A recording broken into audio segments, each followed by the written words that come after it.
Hello everyone, good morning and welcome to our channel Ab Padhega India. तो आज है 13 दिसंबर और आज के करंट अफेयर के जितने भी मोस्ट इंपॉर्टेंट क्वेश्चन है इस वीडियो में डिस्कस करेंगे। अगर आप चैनल पर नए हैं तो प्लीज़ चैनल को सब्सक्राइब कर लीजिए, बेल आइकन प्रेस कर लीजिए ताकि आने वाले नए नोटिफिकेशन आप तक पहुँच सके। इस वीडियो के सभी क्वेश्चन सिलेक्टेड और अच्छे लेवल के हैं जो कि आपके आने वाले एग्जाम्स के लिए काफ़ी इंपॉर्टेंट हो सकते हैं। चलिए शुरू करते हैं आज के इस वीडियो का फर्स्ट क्वेश्चन। आज का पहला क्वेश्चन है, किस राज्य के मुख्यमंत्री ने हाल ही में तकनीकी अमोनियम नाइट्रेट परिसर की आधारशिला रखी है? तो यह आधारशिला हाल ही में ओडिशा राज्य में रखी गई है। इसका राइट आंसर होगा ऑप्शन सी, ओडिशा। तो ओडिशा के गंजम के गोपालपुर में वर्चुअल प्लेटफॉर्म पर technical ammonium nitrate manufacturing complex की नींव रखी गई है, जिसका उद्देश्य है उद्योग, कृषि और खनन जैसे क्षेत्रों में उपयोग किए जाने वाले नाइट्रेट को राज्य में बढ़ावा देना। ओडिशा की बात हो रही है तो मुख्यमंत्री है नवीन पटनायक, राजधानी है भुवनेश्वर और राज्यपाल है गणेशी लाल। बात करें ओडिशा से जुड़े करेंट अफेयर की तो यहाँ के मांडा भैंस को राष्ट्रीय स्तर पर मान्यता दी गई है। यह नए इलेक्ट्रिक वाहन नीति को मंजूरी मिली है। कार्तिक पूर्णिमा पर बोईता बंदना महोत्सव का आयोजन किया गया था और जूनियर पुरुष हॉकी विश्व कप का आयोजन ओडिशा के द्वारा किया गया है। भारत के पहला फीफा फुटबॉल स्कूल प्रोग्राम भी इसने शुरू किया है और स्कूल परिवर्तन कार्यक्रम के एक हिस्से के रूप में 130 पुनर्निर्मित स्कूलों का भी उद्घाटन किया है। और इसके अलावा राज्य की आदिवासी महिला और आशा वर्कर मतिल्दा कुल्लू को फोर्ब्स ने विश्व की सबसे ताकतवर महिलाओं की सूची में शामिल किया है। अगला क्वेश्चन है, भारतीय क्रिकेट टीम के नए ओडीआई कप्तान हाल ही में कौन बने हैं? तो यह हाल ही में बने हैं रोहित शर्मा। इसका राइट आंसर होगा ऑप्शन बी, रोहित शर्मा। तो हाल ही में T20 में कप्तानी के बाद रोहित शर्मा को बीसीसीआई के द्वारा वनडे फॉर्मेट यानी कि ओडीआई का भी कप्तान नियुक्त किया गया है। साथ ही रोहित शर्मा को टेस्ट टीम का उप कप्तान भी नियुक्त किया गया है। रोहित शर्मा दक्षिण अफ्रीका में होने वाले वनडे सीरीज से अपना कार्यभार संभालेंगे। बीसीसीआई की बात हो रही है यानी कि board of control for cricket in India, जिसकी स्थापना दिसंबर 1928 को हुई थी। मुख्यालय मुंबई महाराष्ट्र में है। अध्यक्ष है सौरभ गांगुली और सेक्रेटरी हैं जय शाह। नए कोच बने हैं राहुल द्रविड़ और बीसीसीआई के एंटी करप्शन यूनिट यानी कि भ्रष्टाचार निरोधक इकाई के नए प्रमुख बने हैं शबीर हुसैन शेख मंद खंडवाला। राष्ट्रीय क्रिकेट एकेडमी के नए प्रमुख वीवीएस लक्ष्मण बने हैं और भारत की तरफ से टेस्ट क्रिकेट में सर्वाधिक विकेट लेने वाले में रविचंद्रन अश्विनी तीसरे स्थान पर रहे हैं। अगला क्वेश्चन है, नीति आयोग ने हाल ही में 1000 अटल टिकरिंग प्रयोगशालाएं कहाँ स्थापित की है? तो इसको हाल ही में जम्मू कश्मीर में स्थापित की जाएगी। इसका राइट आंसर होगा ऑप्शन सी, जम्मू कश्मीर। तो नीति आयोग जम्मू कश्मीर में 1000 अटल टिकरिंग प्रयोगशालाएं स्थापित करेगा। इस लैब में बच्चों को वैज्ञानिक सिद्धांतों के बारे में जानकारी प्रदान की जाएगी और विज्ञान के प्रति उनमें रुचि भी पैदा की जाएगी। जम्मू कश्मीर की बात हो रही है तो राजधानी है श्रीनगर जो कि ग्रीष्मकालीन राजधानी है। जम्मू इसकी शीतकालीन राजधानी है और उपराज्यपाल है मनोज सिन्हा। जम्मू कश्मीर में राज्यसभा सीट है 4 नेशनल पार्क है, Dachigam national park, Kishtwar national park और सलीम अली नेशनल पार्क। हाल ही में कश्मीर की संस्कृति को प्रदर्शित करने के लिए जम्मू हाट प्लेटफॉर्म को लॉन्च किया गया है। उधमपुर में पर्यटक गांव परियोजना शुरू की गई है। एप्पल फेस्टिवल का जम्मू कश्मीर में आयोजन हुआ था। राज्य की टीम ने विश्व बधिर जूडो चैंपियनशिप में पहला स्थान प्राप्त किया है और हाल ही में यहाँ पे पुष्कर महोत्सव का भी आयोजन किया गया था। अगला क्वेश्चन है, किस राज्य सरकार ने अपने 2 शहरों के लिए कमिश्नर प्रणाली लागू की है? तो इसको लागू किया है मध्य प्रदेश ने। इसका राइट आंसर होगा ऑप्शन ए, मध्य प्रदेश। मध्य प्रदेश ने अपने 2 शहरों भोपाल और इंदौर में पुलिस आयुक्त प्रणाली शुरुआत की है। मध्य प्रदेश की बात हो रही है तो राजधानी है भोपाल, राज्यपाल है मंगू भाई छगन भाई पटेल, मुख्यमंत्री हैं शिवराज सिंह चौहान और नेशनल पार्क है वन विहार राष्ट्रीय उद्यान, कान्हा टाइगर रिजर्व और पन्ना राष्ट्रीय उद्यान। बात करें मध्य प्रदेश से जुड़े करेंट अफेयर की, तो मुख्यमंत्री उद्यम क्रांति योजना की शुरुआत की गई है। मध्य प्रदेश के उत्तर में उत्तर प्रदेश, पूर्व में छत्तीसगढ़, दक्षिण में महाराष्ट्र, पश्चिम में गुजरात तथा उत्तर पश्चिम में राजस्थान स्थित है। मध्य प्रदेश के सतपुड़ा टाइगर रिजर्व और नर्मदा नदी के भेड़ाघाट और लमेटा घाट को यूनेस्को की विश्व धरोहर स्थलों में शामिल किया गया है। यूनेस्को के ऐतिहासिक शहरी परिदृश्य परियोजना में ओरछा और ग्वालियर शामिल हुआ है और हाल ही में यहाँ पे मुख्यमंत्री आवास भू अधिकार योजना शुरू की गई है। अगला क्वेश्चन है, institute of driving and traffic research का उद्घाटन कहाँ हुआ है? तो इसका उद्घाटन हाल ही में छत्तीसगढ़ में की गई है। इसका राइट आंसर होगा ऑप्शन बी, छत्तीसगढ़। हाल ही में institute of driving and traffic research का उद्घाटन छत्तीसगढ़ में हुआ है। इस इंस्टीट्यूट में विशेषज्ञों के द्वारा अत्याधुनिक उपकरणों के माध्यम से प्रशिक्षणार्थियों को ड्राइविंग की ट्रेनिंग दी जाएगी, जिसमें उन्हें गाड़ी चलाने, पार्किंग, बैक करने, चढ़ाव और टर्निंग पर गाड़ी कैसे चलाना है, इससे प्रशिक्षित किया जाएगा।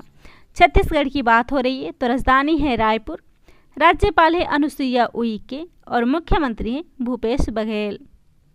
विधानसभा सीट है 90, राज्यसभा सीट है 5 और लोकसभा सीट है 11। उच्च न्यायालय है बिलासपुर उच्च न्यायालय। यहाँ घासी दास राष्ट्रीय उद्यान और तमोर पिंगला वन्यजीव अभ्यारण्य को टाइगर रिजर्व घोषित किया गया है। राज्य में 4 नए जिलों को शामिल किया गया है, जिनके नाम है मोहला मानपुर, सारंगढ़, बिलाईगढ़, शक्ति और मनेंद्रगढ़। राजीव गांधी ग्रामीण भूमिहीन मजदूर न्याय योजना की शुरुआत की गई है। बजरा मिशन की शुरुआत की गई है। साथ ही राज्य में Shri Dhanvantari generic medical store योजना भी शुरू हुई है और राष्ट्रीय जनजाति नृत्य महोत्सव का आयोजन भी छत्तीसगढ़ में किया गया है। अगला क्वेश्चन है, भारत कौशल रिपोर्ट 2022 में कौन सा राज्य प्रथम स्थान पर रहा है? तो इस रिपोर्ट में प्रथम स्थान महाराष्ट्र को मिला है। इसका राइट आंसर होगा ऑप्शन ए, महाराष्ट्र।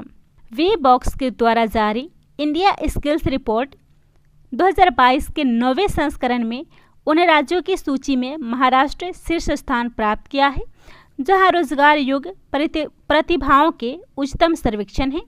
इसके बाद दूसरे स्थान पर उत्तर प्रदेश, तीसरे स्थान पर केरल है और इस रिपोर्ट का विषय है कार्य के भविष्य का पुनर्निर्माण और पुनर्रचना।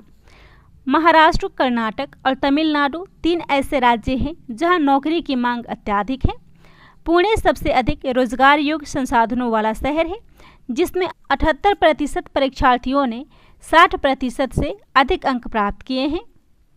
उच्चतम रोजगार वाले शीर्ष 5 राज्य हैं, जिसमें प्रथम स्थान पर महाराष्ट्र है, दूसरे स्थान पर उत्तर प्रदेश, तीसरे स्थान पर केरल, चौथे स्थान पर पश्चिम बंगाल और 5वें स्थान पर कर्नाटक है। अगला क्वेश्चन है, हाल ही में किसे आर्किटेक्चर के लिए 2022 का RIBA रॉयल गोल्ड मेडल से सम्मानित किया जाएगा? इसका राइट आंसर होगा ऑप्शन बी, बाला सुब्रमण्यम। तो हाल ही में बाला सुब्रमण्यम को आर्किटेक्चर के लिए 2022 का रीबा यानी कि RIBA रॉयल गोल्ड मेडल से सम्मानित किया जाएगा। रीबा यानी कि royal institute of British architects, जिसने भारतीय वास्तुकार बालकृष्ण दोषी को 2022 का रॉयल गोल्ड मेडल से सम्मानित किया है।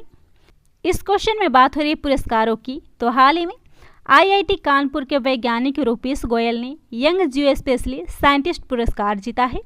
असमिया कवि नीलमणि फुकन ने 56वां ज्ञानपीठ पुरस्कार जीता है। दामोदर मौजो को 57वां ज्ञानपीठ पुरस्कार दिया गया है। गणितज्ञ निखिल श्रीवास्तव को AMS के सिप्रियन फोयस अवार्ड के लिए चुना गया है और निजामुद्दीन बस्ती परियोजना को 2 यूनेस्को विरासत पुरस्कार से सम्मानित किया गया है। अगला क्वेश्चन है, बैंक इंश्योरेंस के लिए स्टार हेल्थ इंश्योरेंस ने किस बैंक के साथ समझौता किया है? तो इसके लिए फेडरल बैंक के साथ स्टार हेल्थ इंश्योरेंस ने समझौता किया है। इसका राइट आंसर होगा ऑप्शन सी, फेडरल बैंक। हाल ही में फेडरल बैंक ने भारत भर में बैंक के 8.90 मिलियन ग्राहकों के लिए स्वास्थ्य बीमा उत्पाद प्रदान करने के लिए एक कॉर्पोरेट एजेंट के रूप में star health and allied insurance company limited के साथ एक बैंक इंश्योरेंस साझेदारी की है। बैंक इंश्योरेंस की बात हो रही है तो यह एक बैंक और एक बीमा कंपनी के बीच की साझेदारी है जो उन्हें बैंक के ग्राहकों को बीमा उत्पाद पेश करने में सक्षम बनाएगी। फेडरल बैंक की बात हो रही है तो स्थापना हुई थी 23 अप्रैल 1931 को। मुख्यालय है अलुवा, केरल में। प्रधान निदेशक और सीईओ हैं श्याम श्रीनिवासन और टैगलाइन है योर परफेक्ट बैंकिंग पार्टनर। अगला क्वेश्चन है किस दिन नोबेल पुरस्कार दिवस के रूप में मनाया गया है? तो यह मनाया गया है 10 दिसंबर को। इसका राइट आंसर होगा ऑप्शन बी 10 दिसंबर। प्रतिवर्ष 10 दिसंबर को नोबेल पुरस्कार दिवस के रूप में मनाया जाता है। यह दिवस डायनामाइट का आविष्कार करने वाले स्वीडिश आविष्कारक अल्फ्रेड नोबेल की पुण्यतिथि के रूप में मनाया जाता है। इस क्वेश्चन में बात हो रही है महत्वपूर्ण दिवस की। तो हाल ही में 10 दिसंबर को अंतर्राष्ट्रीय पशु अधिकार दिवस, 10 दिसंबर को ही मानव अधिकार दिवस, 12 दिसंबर को अंतर्राष्ट्रीय सार्वभौमिक स्वास्थ्य कवरेज दिवस, 12 दिसंबर को अंतर्राष्ट्रीय सार्वभौमिक स्वास्थ्य कवरेज दिवस, 9 दिसंबर को अंतर्राष्ट्रीय भ्रष्टाचार विरोधी दिवस, 7 दिसंबर अंतर्राष्ट्रीय नागरिक उड्डयन दिवस और 5 दिसंबर को। अगला क्वेश्चन है कैथरीन रसेल को किस संगठन का प्रमुख नियुक्त किया गया है? तो हाल ही में उन्हें यूनिसेफ का प्रमुख नियुक्त किया गया है। इसका राइट आंसर होगा option B UNICEF. Catherine Russell अमेरिकी राष्ट्रपति जो बाइडेन की सहायक हैं और वह White House office of presidential personnel की प्रमुख हैं। 2013 से 2017 तक उन्होंने वैश्विक महिलाओं के मुद्दों के लिए विदेश विभाग के राजदूत के रूप में भी कार्य किया है। और कैथरीन रसेल हेनरिटा फोर का स्थान लेंगी जिन्होंने जुलाई 2021 में पारिवारिक स्वास्थ्य समस्या के कारण इस्तीफा दे दिया था। बात हो रही है यूनिसेफ की तो इसकी स्थापना 11 दिसंबर 1946 को न्यूयॉर्क में हुई थी। यह द्वितीय विश्व युद्ध से प्रभावित बच्चों और माताओं को तत्काल राहत प्रदान करने के लिए संयुक्त राष्ट्र महासभा के द्वारा इसको स्थापित किया गया था। इसका मुख्यालय है न्यूयॉर्क, संयुक्त राज्य अमेरिका और इसकी निदेशक बनी है कैथरीन रसेल। अगला क्वेश्चन है सिपरी के नए डेटा के अनुसार हथियारों की बिक्री में कौन सा देश प्रथम स्थान पर है? इसका राइट आंसर होगा ऑप्शन ए अमेरिका। तो इस डेटा के अनुसार हथियारों की बिक्री में प्रथम स्थान पर अमेरिका है।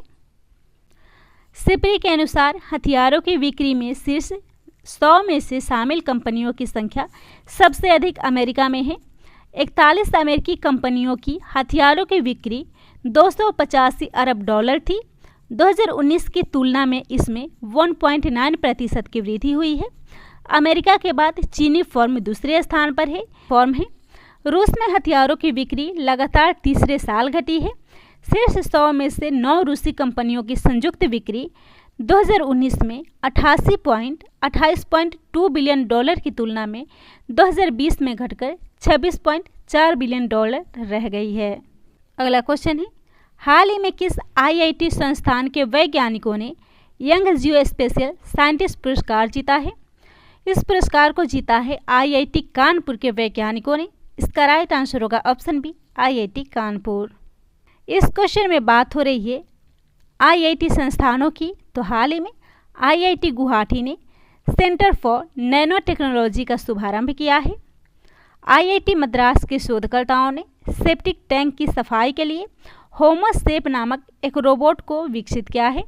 आईआईटी हैदराबाद ने तेलंगाना राज्य में ओझा गोंड समुदाय के ढोकरा शिल्प की सुरक्षा के उद्देश्य से ढोकरा कला रूप के लिए डिजाइन कार्यशाला आयोजित किया है। ऑनलाइन प्लेटफॉर्म ई सोर्स भारतीय प्रौद्योगिकी संस्थान मद्रास यानी कि आईआईटी मद्रास ने लॉन्च किया है। ई रिक्शा के लिए भारत की पहली स्वदेशी मोटर को आईआईटी मद्रास ने विकसित किया है। तो यह था आज के करंट अफेयर का मोस्ट इंपॉर्टेंट क्वेश्चन। वीडियो पसंद आता हो तो शेयर कीजिएगा, चैनल को सब्सक्राइब कीजिएगा।